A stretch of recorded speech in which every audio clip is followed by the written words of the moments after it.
Welcome back. He is a familiar face to fans of the 90s hit show Living Single. Actor T.C. Carson is showing his serious side in the new film Bricked. It's a drama that puts the spotlight on mental illness.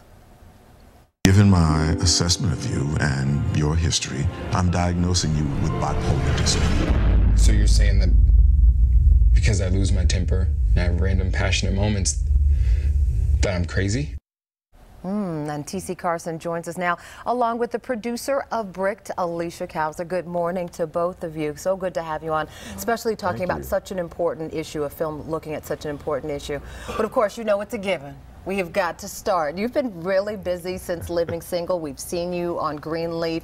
Been a very long and prosperous career for you, right? Absolutely. I've been doing theater and music since grade school, so it's great to still do what I love to do and get paid for it. Yes, indeed. Yeah. The paid for it part is obviously key, especially when doing good work. I know everybody asks you, but when will we see, or will we ever see? We always hear every few years rumbling about a Living Single reunion. Well, I will use the line that Kim Coles uses. Which is? I have been neither contacted nor contracted. Gotcha, but you are interested. Well, that check would be wonderful. What? Gotcha. Well, it was a fan hit, so we hope that you all will be contacted and contracted accordingly. Now let's talk about Bricked.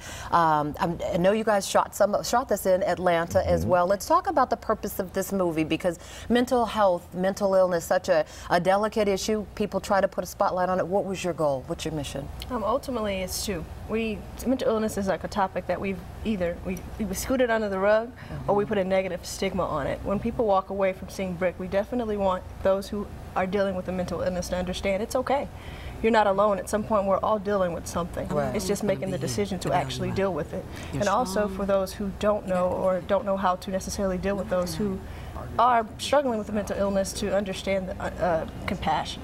And making the patient, in this case, a very popular young athlete, kind of a popular kid, that's also very hard for people who are sort of, you know, everything seems fine. Oh, it's just a temper tantrum. It's just this.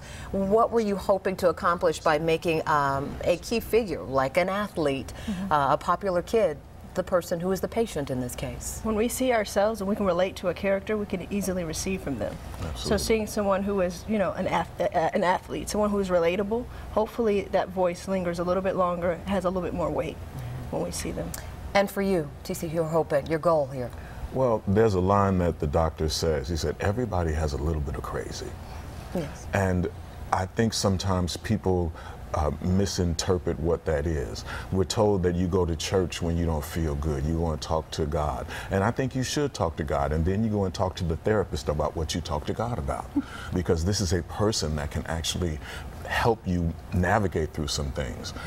When I lost my mother, I didn't know what to do. I'm an only child. That was my sole support system. And it really took me out, and I was not able to come back from that until I started seeing a therapist. So I understand the value in going to see a therapist. And I also understand the stigma in my community, how we don't think that we should. And I think we really should, especially for young people today. They have so many things they're dealing with, so many pressures they're dealing with, and to have somebody that's not connected to that to talk to, I think is really important. Sounds like you're hoping that this will spark a conversation about let's get counselors, let's get some therapy, because that is sometimes oh no, too strong for therapy, don't need therapy, no time for therapy, no money for therapy, but it's critical. Yeah, and there are monies available. There are sliding scales. A lot of doctors do sliding scales. So if you don't have it in your insurance plan, you can still get help. All right, very good. Very good conversation, and thank you for bringing Bricked and mental health to the forefront. Absolutely. Thank you. Good having you. Yes, indeed. T.C. Carson and Alicia Kauser. Bricked is in select theaters right now.